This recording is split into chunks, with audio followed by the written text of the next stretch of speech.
देखिए दोस्तों, एक क्वेश्चन आप सामने, प्रथम 60 सम संख्याओं का योग क्या होगा। और 60 सम संख्या निकालनी, कितनी निकालना, 60 सम संख्या खास ना 60 सम संख्या है। और ये 4 ऑप्शन भी आप सामने कमेंट जरूर कीजिए दोस्तों, कौन सा ऑप्शन सही होगा। देखिए, इसने कहा कि 60 सम संख्या की बात करा, तो पहली सम संख्या कौन सी होगी, 2 होगी, फिर कौन सी होगी, 4 होगी, फिर कौन सी होगी, 6 होगी, फिर कौन सी होगी। तो ऐसे अपने को कितनी चाहिए, 60 चाहिए। लेकिन 60 यहाँ नहीं लिख देना है, 60 यहाँ पे नहीं लिख देना है, अपनों को कहाँ तक चाहिए, जाना पड़ेगा। तब अपन को 60 सम संख्या की कहा है, संख्या कितनी है, 60 है। जैसे अपन 6 तक पहुँचे तो कितनी संख्या मिली, 3 संख्या मिली, आधी, है ना। जैसे कि 1 2 3 संख्या कितनी हो रही, 3 हो रही। लेकिन लास्ट बड़ा अंक कौन सा आ रहा, 6 आ रहा। अगर यहाँ मैं 60 रखता हूँ तो 6 का आधा कितना हो, 3। अगर मैं 60 रखता हूँ तो आधी संख्या कितनी होगी, 30 संख्या होगी। तो 30 का तो निकालना नहीं है मुझे, हमको निकालना है 60 संख्या का निकालना है। इसलिए अपनों को करना पड़ेगा इस 60 में 2 से मल्टीप्लाई। तो 6 दूनी 12, 120। लास्ट संख्या अपनी कौन सी होगी, 120 होगी। यहाँ तक जाना पड़ेगा, तब अपनों को 60 सम संख्या मिलेगी। अब 120 में आपको मालूम पड़ेगा, देखो कि यहाँ 60 और ये 60 है ना, तो 60 तो सम होगी और 60 विषम होगी। तो विषम का तो अपनों को निकालना नहीं है, सम संख्या ही अपनों को काउंट करनी है। योग करना है तो सम संख्या करना है, क्रम से भी संख्या नहीं है। कभी कभी बहुत सारा डिफरेंस आ जाता है, अपना कन्फ्यूजन हो जाता है कि और इनको कैसे हल करें। या तो आप 60 तक संख्या लिखो और फिर एक को जोड़ो, कितना टाइम लगेगा। तो आज मैं आपको 60 तक संख्या जोड़ने का एक ऐसा तरीका बताऊंगा जो आप सेकंड में जोड़ लोगे। सम संख्या है तो एक फार्मूला होगा दोस्तों, देखिए n+1, ये फार्मूला है सम संख्याओं के योग का, ये फार्मूला है। n क्या हुआ, संख्या होगी, संख्या कितने अपने पास 60 होगी। तो 60 × 60 ने कितना होगा, 61 होगा।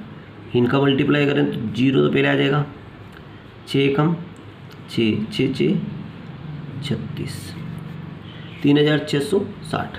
तो 3660 की डी ऑप्शन है सर, राइट आंसर हो रहा। ठीक है, ये सम संख्या है। अगर आपको विषम का गुणा करना है, विषम संख्या को योग करना है तो कैसे करेंगे, ये विषम 60 संख्या है। अगर आपको ये मालूम है सम संख्या समझिए आपको, लेकिन कभी वो सम नहीं पूछे, 60 विषम संख्या को योग पूछ ले तो आप कैसे बताएंगे। वो 60 का पूछ सकता है, 30 20 10 50, कुछ भी, कितनी भी संख्या वो लिख सकता है। अगर विषम संख्या को योग निकालना है तो क्या करेंगे दोस्तों, विषम का योग निकालने के लिए n स्क्वायर करना पड़ेगा आपको, n का स्क्वायर करना पड़ेगा। तो n स्क्वायर मतलब 60 का स्क्वायर, तो 60 का स्क्वायर 6 6 36। तो विषम संख्या का योग कितना आएगा, 3600 आएगा। विषम संख्या का योग कितना आएगा, 3600 आएगा। ठीक, आई होप की समझ में आ गया होगा, है ना। अब भी आपको मैं बता देता हूँ, जैसे 3 संख्या ले लो अपनी, तो 1 फिर 3 लिया, फिर कौन सी ली, 5। ये विषम संख्या है, संख्या कितनी है, 3 है। तो 1 2 3 संख्या है, तो 3 का स्क्वायर कर दो, 3 का स्क्वायर कितना होगा, 9 होगा। तो इनका योग भी 9 आ रहा चाहिए, 3 1 4 ने 5 9 आ रहा है। ये 9 योग नहीं बराबर है ना। केवल उसका स्क्वायर कर दीजिए, तो इसी तरह अपने 60 का स्क्वायर कर दिया तो ये 3600 आ गया आंसर। तो ये विषम का है। और सम का योग करने के लिए ये संख्या का योग करेंगे, जैसे मान लो 6 संख्या है, यहाँ तक 1 2 3 संख्या अपने पास है ना।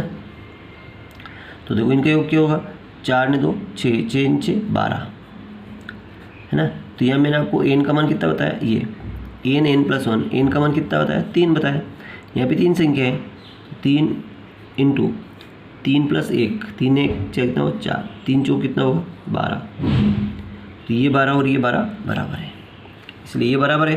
तो ये भी अपना 60 संख्याओं का योग भी बराबर है। आई होप की समझ में आ गया होगा। ठीक है, अब आप समझ गए हैं। तो प्रथम 40 सम संख्याओं का योग कितना होगा, कमेंट जरूर कीजिएगा।